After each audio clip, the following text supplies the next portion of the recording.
10 days, and it takes probably 10 or 15 minutes. It takes me twice as long to drive to the gym and back as it does to do the workout.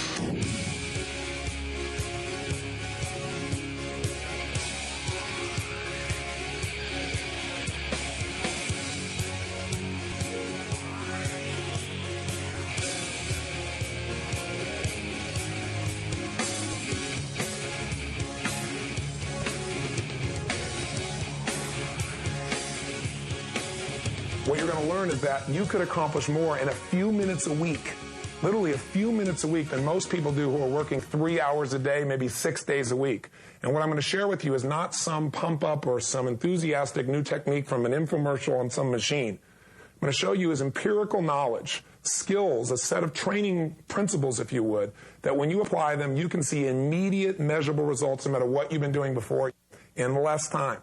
Now, the people that I'm going to introduce you to that are going to be joining us here today have applied these. They're both researchers. They're both men who have had the experience of creating these changes in their own body because, again, my ultimate test is results. You know, it's one thing to say you got endurance. It's another thing to be able to get your body to run 1,000 miles. I am so excited about what you've done here. I've just started to be exposed to the principles. I had one little mini workout. I couldn't believe the amount that I could lift. I couldn't believe how short the workout was, but how good I felt afterwards. I didn't feel beat up. I didn't feel dead. I didn't feel like, oh my God, I can't breathe. Because when I'm a maniac. I do something, I do it full out, man. And so I almost felt like I was cheating. But the muscular development I felt just in this first little exposure was amazing. I'm literally just starting, so I want to come see you guys and hear from the horse's mouth what this is. Tell me a little bit how this came about. I mean, this is a huge breakthrough. It's the equivalent of understanding aerobics for muscles, really, I believe. So how did this science come about? John and I have known each other since childhood. In our adult years, we never lived in the same city. But finally, in 1992, we were both living in Los Angeles. And John's a lifetime fitness advocate and wanted somebody to work out with him in the gym. And I went and did workouts with him, but I've never been a guy who liked to be in the gym or wanted to go there. I always had 15 or 20 places I'd sooner be. Like you along with 250 million other humans, right? I feel the same way. So when we started working out, my mind was towards efficiency. And how can we get the most out of this? Most result in the shortest time? Exactly. Yeah. And we started working out, and I was literally keeping track of the weight we lifted, the number of repetitions, the amount of time it took. And at the end of the workouts, I'd enter them into a laptop computer, and I had graphs and charts and a real analysis of it. And it's amazing to me that in at least a century of strength training, no one has ever taken an analysis of it that was based on just the simple laws of mechanics that come to us from Isaac Newton. Right. It's amazing to me that nobody did that, because the critical element in this is work in a unit of time. People just think of the number of repetitions. Number of repetitions. And it's arbitrary. And you see it in the way people work out. You know, you see it in the way they'll go over the dumbbell rack. They'll do a little something. They don't maybe count the reps. They put it down. They look for a piece of equipment that's not being used in the gym. They go over and bang out a few reps on that. They go over and get a drink at the cooler. There's no sense of precision, of an awareness that the clock is ticking. But the fact of the matter is that that's the way you get muscle to grow. Right. So when we started to use that kind of analysis, things just took off. You mentioned off the top the marathoner, and that's a perfect example of what Pete's talking about. Right. Marathoners do a great amount of work over a fair amount of time. Right. By contrast, you have a sprinter who does a great amount of work in a very short span of time. Right. But if you look at the muscular hypertrophy or the size of the muscles of the sprinter, it's always bigger than the marathoner.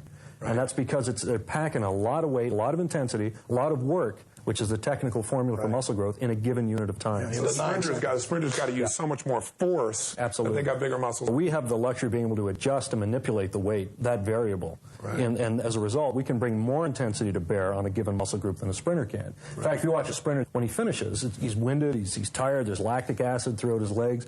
But within about 2 minutes or so walking around the track, he could probably run again. Right. You know, you do a set of static holds with 2,000 pounds to the point of failure, and you'll be lucky if you can stand up initially. Let's talk about you guys from a result perspective. Besides shaping your body, and everybody has a different genetic shape. Right. You know, people can put up the same effort, not get the same result, obviously.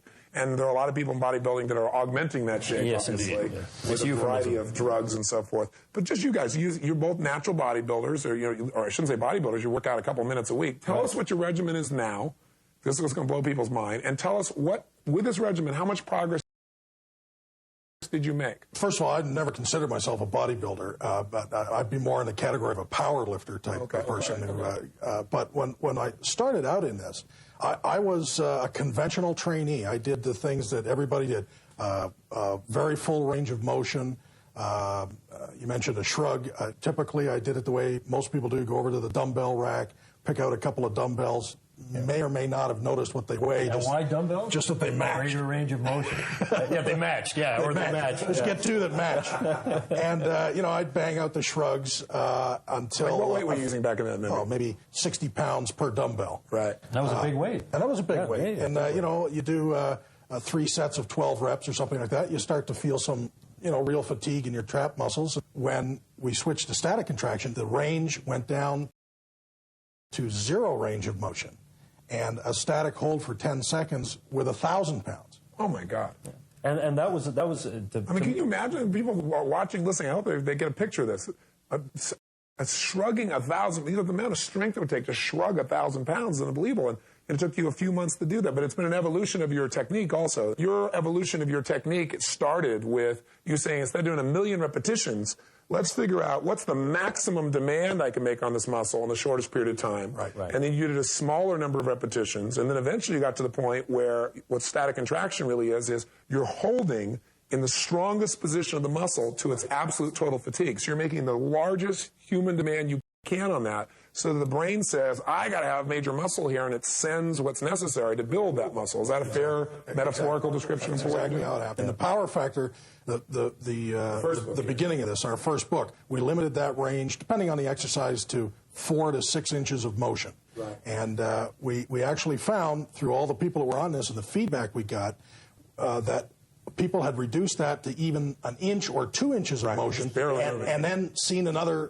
quantum increase in their results, which was the beginning of when we started to put together a static contraction study, which would be no movement. You hold the weight in where you're strongest, with every muscle where you're strongest, not where you're weakest, which is A, where you fail, and B, where you get injuries, but only in the strongest range. And that made an enormous difference. When I read your book and started seeing the static contraction led to all this and saw the measurable difference in the shorter period of time, it's an even more efficient approach, isn't it? What's interesting is people always labor under the misapprehension that there's different fibers involved in different ranges of motion, and therefore if you only do it one range, you're only hitting some fibers. But that flies completely in the face of muscle physiology. I mean, if you flex your chest with your arm fully extended, that's every muscle fiber in your chest. And let's say theoretically that you stimulate 100% of those fibers. Well, those are the same fibers that are activated down here as there are here, as there are there. It's 100%. When you flex your bicep, you notice how it bunches up. And that's all the fibers coming in. Right. So if you can stimulate all the fibers in that one position, what is this going to do? I mean, and certainly there's going to be a transference. Sure. Because it's the same muscle. It's you're only dealing with a finite amount of muscle fibers there, and if they're all activated, they're all activated. The truth of the matter is one of the reasons I guess that people don't get the maximum growth, even though they go spend the time, right, is that they're never demanding the particular muscle fibers that give the greatest growth. I guess there's the S fibers. Maybe you can walk us through that briefly. Well, there's different fibers, and they're recruited sequentially. And it's all force related. If you have a 10-pound dumbbell, you're only going to need slow twitch fibers to activate it or to contract it. That's all the force that's required to move it. And even no matter how quickly you do it, it's still going to be slow twitch fibers that are activated. Right. But now you add 50 pounds to that, and you're going to get your slow twitch and you're going to get intermediate twitch. Right. If you put it close to maximal, you're going to get fast twitch and also a group of fibers they call fast twitch glycolytic, which is the zenith of full activation. But because of the sequential nature of it, if you can activate the fast twitch glycolytic, you've got all your fibers. You've got slow twitch working, you've got intermediate twitch, you've got fast twitch, then you've got your fast twitch glycolytic. So in other words, if I can make a heavy enough demand, because it's all about force, if I get the heavy demand, I go straight.